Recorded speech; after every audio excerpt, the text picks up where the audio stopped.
everybody to another great episode of Real Life Matters. But today, as you see behind me, I have we're having RLM Wealth Tips with millionaire investor Daniel Chin, and he's going to be here. He's going to be talking to us a bit of what's going on. And I know it's a big industry right now, and everybody wants to know about a few topics. So we're going to be talking today about the mortgage, the June mortgage, the stress test mortgage that came into effect. He's going to tell everybody about it because probably a lot of people don't know. So without any further ado, I introduce to you Daniel Chin. Hi. Thank you very much, DBoss. Thank you. Episode 12. We have come very far. I'm delighted to be back on your show. Yes, it's something that's really, really that's happening, and I know a lot of people want to know about these this new important thing that just came into effect on June 1st. So people want to know, what is a mortgage stress test? What is that? Can you explain it to everybody? Yes. So very simply, the mortgage stress test, DBoss, was initially, it came into the picture October 2016 for insured mortgages and then for uninsured mortgages. So pretty much the government brought it into the picture to cool things down in the event that the interest rate will increase incrementally into the future, such that if that happens, that borrowers wouldn't be badly impacted, when it comes to debt repayments of these mortgages. So before June 1, the borrower had to qualify for the higher of whatever rate they get from the bank. Let's say if it is 1.8%, or if you're really good with an excellent credit score, 1.48% plus 2% above that, or the posted rate before June 1, which was 4.79%. But as of June 1, the posted rate from the Bank of Canada is 5.25%. So what that means is it lowers your borrowing ability. So it will have some impact, but not any substantial impact. There would still continue to be craziness in the real estate market. All right. So how does the stress test affect the people that are doing investment properties? So it wouldn't have too much impact on people who are doing investment properties, because if they will find ways to get around it. It's no different than what happened in 2016, 2017, 2018, when the stress test came into the picture. Borrowers were going to be lenders like MCAP, Street Capital, B2B, like Laurentian Bank, Home Capital, which was in the news in those times, or even private lenders, which is just very wealthy individuals. They borrow at a higher percent interest rate, 10 to 12%, if not higher. They will find ways to continue to invest if the deal makes sense and they can make money. So I do see that investors will continue to try to find those types of deals if they can, but it's getting very competitive as there's very limited inventory in the market. Okay, so is the mortgage stress test, is that a legal requirement in Canada to prepare? Is that something that's legally that you have to do? Yes, so it is. It is like they say, the B20 rules. These guidelines that were set by OSFI, which is the Office of Superintendent Financial Institutions. They sort of regulates on the big 6 Canadian banks, if you were to say. So when they set these new rules where you have to qualify for the higher of like your contracted rate plus 2% or 5.25%, that is the rules, and everyone has to play by those rules. Okay, so basically this stress test been put into effect, like if maybe you lost your job or something, a reduction in your income? Is that what it's put into effect for? No, it's put into effect to cool the real estate market due to it got from a real estate frenzy to real estate crazy. And it is to cool the market because the last lever the government would want to pull is is increasing interest rates, which will probably happen in the second half of 2022. Wow. Okay, so it doesn't really affect like people, because we've been talking a lot about the apartment rentals and people doing their, they're making sure. So is this is part of the mortgage process for for investors? So like, what is this part of, like, I'm sorry, like if you're going to get a mortgage? Absolutely. For all investors, home Mhm. buyers, this is the rules in the picture that they would have to comply in their mortgage application process. And the lenders, when they're underwriting the deal, that they would have to comply with these rules as well. uh, the mortgage stress test, as they call it.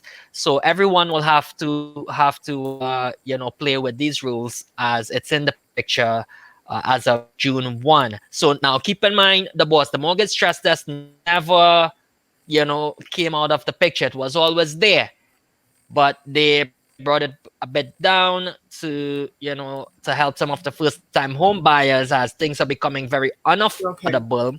But due to what has happened in the past 15, 16 months, when things got ridiculous and prices to the skies, it was really high, and people were getting priced out in the market, and they were moving very far away to like farmlands, and trying to look for real estate that was affordable. Then, as of June 1, the government took action, and they, increased the qualification rules just a bit, right? So these are some ways that they did so, in addition to CMHC, which is Canada Mortgage Housing Corporation, that made it a bit. This was a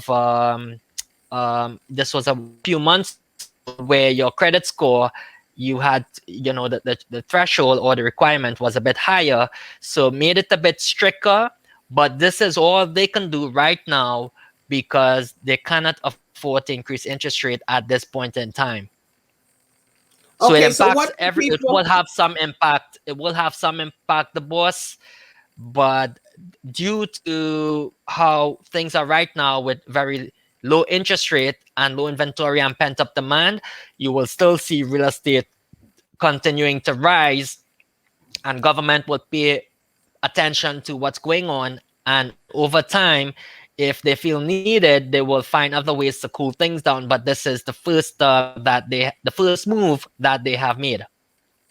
Okay, so what do people do if they're to prepare themselves so they meet those requirements of, stress test, if they're buying like a three family dwelling or four family dwelling to do for your investment property rentals? What kind of Yep. So, documentation? well, documentation, some are required by the mortgage broker, is your T1 or T4, letter Mhm. of employment, right? To show that you're employed, if you're employee and you're earning income.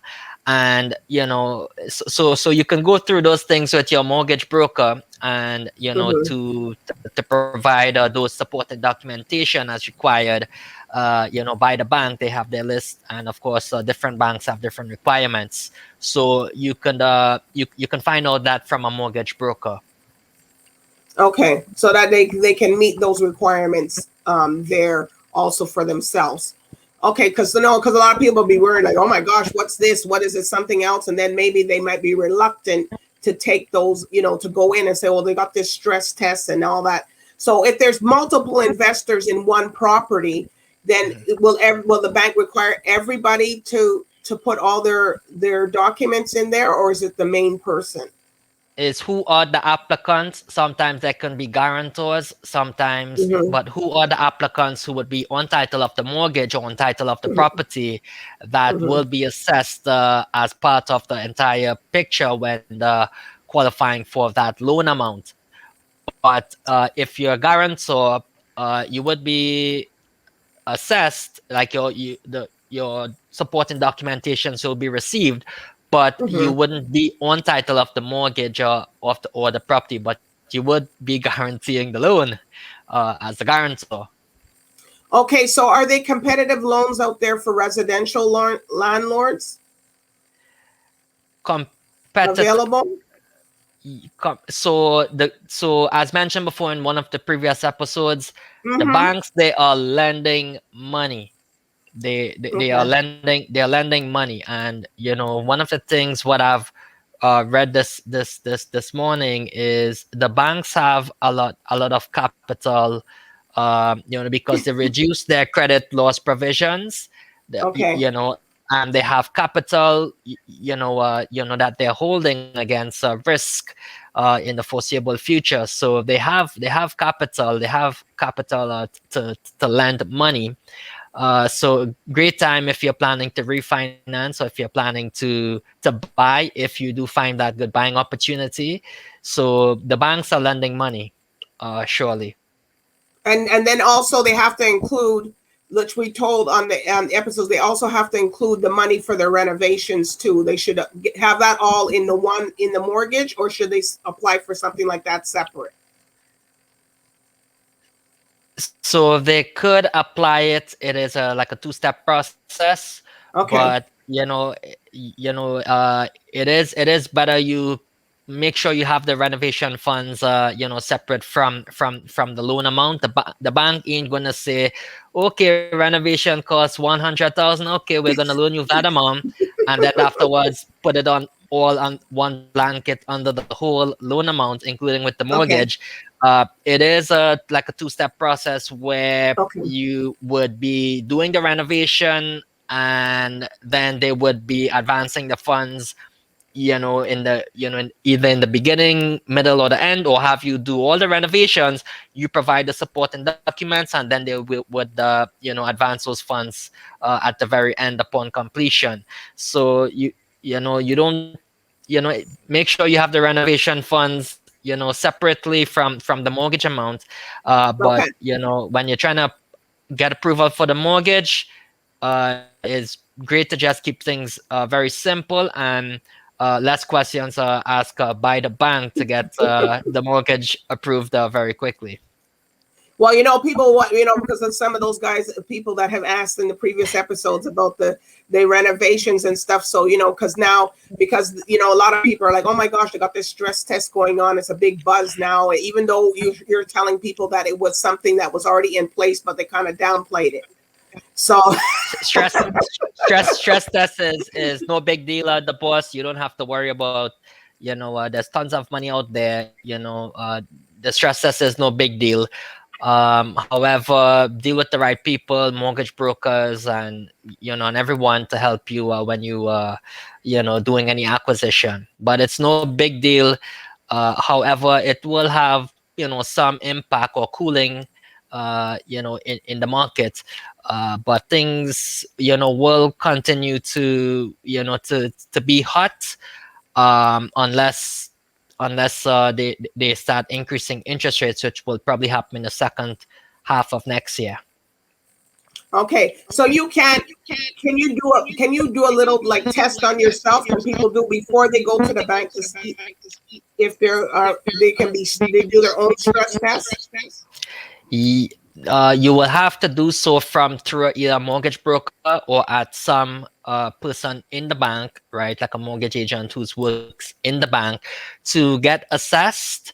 And you can even Okay. supply fill out an application, with how much your Well, they can come to income you, that's. right? They can come to you if you want, I'm right? I'm I'm not a licensed or professional as a mortgage Okay. person. However, if someone gives me an idea of how much annual income and their debt situation, the magic number is around 32 or 42 percent of your total income goes towards these types of debts or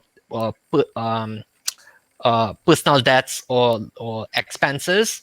And that's those are the ratios with the bank. So as mentioned, your total debt service ratio or gross debt service ratio, you can Google it and find out what it is about. But of course, if more than 50% of your income goes towards like loans, consumer personal loans, debts, mortgage, any liabilities, then your numbers would be very tight, or your ratios when it comes to qualifying for a mortgage. But this all is with mortgage brokers, agents. They can advise more appropriately, the boss. But basically, if someone tells me they're making over 100,000 a year, they're a doctor, and their debts are very low, they don't got car loans, etc., etc., could that person very likely approve for a mortgage? I can tell you at least 800, 900,000 of mortgage total they could approve for. And but if someone is doesn't have the down payment, they barely got 10,000, and they just lost their job, right? And and then they got like 25,000 in debts, then that's a different picture. I would say, well, I can't really speak too much if they may be able to qualify. So they would have to get assessed, nevertheless, from a mortgage broker or from some, licensed professional at the bank. All right, but they're hoping, as you do investment properties, everybody's hoping to get their money back from their investment that they made for their rental properties. So is that going to be included in the mortgage too? It's not. So when analyzing an investment, there is the income, all the operating expenses, and then you have the net income, and then that is like your return on your investment, and then there is the debt portion, which is the mortgage. So if your you can say your cap ratio or capitalization rate is the rate on your investment is greater than the cost of borrowing, then very likely the investment will make money and is profitable. If the cost of borrowing is much higher than what your return on investment is, then you're not making money. So it's a failed investment that is losing money. So to keep it very simple, it is yes, you calculate the debt portion to ensure that the investment can service the debts and you can still make money, but it is not part of the loan, like with yeah, with everything you mentioned. Yeah. So well, the returns. a lot of people don't like to talk about the numbers game, but you gotta. But this is important, and for Daniel to give people, because some people, we just want to get into the game, but they got to realize that they got to make sure that all the numbers work, and that's why we're having this segment, so that your numbers work, your mortgage works, you're getting money, and if you're losing money, and if you haven't seen how you're losing money in your renovations and stuff, then you guys got to go back to the other episodes and watch, because he'll tell you there. But a lot of people were buzzing and that's what I was asking a lot of the questions, because some other consumers are wondering, well, how does that affect us, and how does that because how the media and everybody blows everything up, so people start to get scared, right? Yeah, the ones who are sophisticated and but not who um like they know what it is they're doing, and they're dealing with the right people. They're speaking with people who are in the industry, and they're trying to get as much information to make a very informed decision. They would be okay taking calculated risk.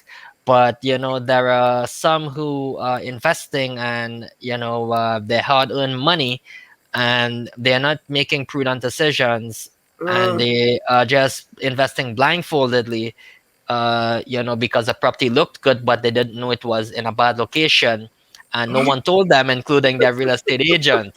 So be careful of the advice or information you're getting from your real estate agents, but deal with the right people if you want to be very successful and very and wealthy. go talk to Daniel.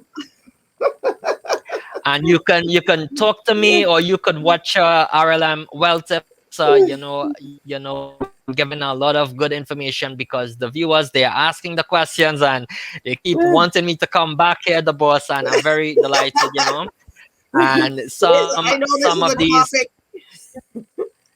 yep, some Go of ahead. these principles or things I have actually wrote in my book, The Yes. Manifested Millionaire, that came out last year. And take risk, a lot of them. Know your numbers. Love the numbers, not just love the deal. But it has to make sense. It has to make money. And these things I wrote because it's extremely important in any investment. You have to know all of these things before you invest. All right. So you're 1 year out with your book. You're Manifested Millionaire, and you have anything to tell everybody? A little knowledge there. Announcement. Yeah, well, the boss, in the 1 year anniversary in August, there will be a special announcement coming out. But I can't speak about it too much right now. Yes, but there is a special announcement for the 1 year anniversary of the book. All right, so you guys got to stay tuned for that one. And, we do. And, Daniel, and thank you for telling us today about all, the stress, the stress test mortgage and what's that about, because, some people probably didn't know, even though they could probably go look, but, most people like to hear it. Then, yes, they read Yeah. about it because they get so confused. So they're hearing it from Daniel Chin. He does this every day. So he knows about all this, all these matters and all these different issues that come up with these stress tests. So if you're not sure, you could, reach out to Daniel Chin and he'll tell you a few things about it. So no need to worry about about the stress test. It was in the picture a few years ago. It's just back in the news, and one way to cool the market down. But don't let anything stop you from investing or creating wealth or building wealth. If you have encounter any brick walls, you just find ways to go over it, go around it, get through it, and get to that success. If you're climbing the mountain of success and you want to make money or become very wealthy. And that's what the Manifested Millionaire book is about. It's about anyone who can achieve wealth and success if you really want to, because there are some who doesn't do the push-ups to get the muscles of the boss. All right. Well, we know you got your muscles and you did all the push-ups and the whole entire Ironside workout. So, anyways, you guys purchase Daniel's books. We're gonna have another. RLM Wealth Tips today. We talked about a little bit about the stress test. If you're not too sure, but if you're not knowing information, buy the book. It's very knowledgeable. All right. So, anyways, Daniel, thank you for today for telling us about the stress test, and follow him. Where can they purchase the book, Daniel? DanielPchin.com. That's the website, and you can find the book. And also, I'll include a free pen, the Manifested Millionaire pen. If you can see here, Well, you and better it has set a couple of those down. a signed signature there, the Manifested Millionaire pen, right? So this one I'll include for free, right? And shipping is still free for now, but Oh, the shipping's free. Oh my God. well, I just had to be very grateful for the support, and I kept it free throughout the COVID times, the pandemic times. Yeah. Well, that's very admirable of you. But anyways, thank you, Daniel, for telling us today, and we'll be looking forward for your next RLM Wealth Tips with Daniel Chin. And everybody, I thank you for watching Real Life Matters today. And everybody support us, follow Daniel Chin, like our page, go to the YouTube channels, subscribe. And anyways, so everybody have a great night. So bye for now.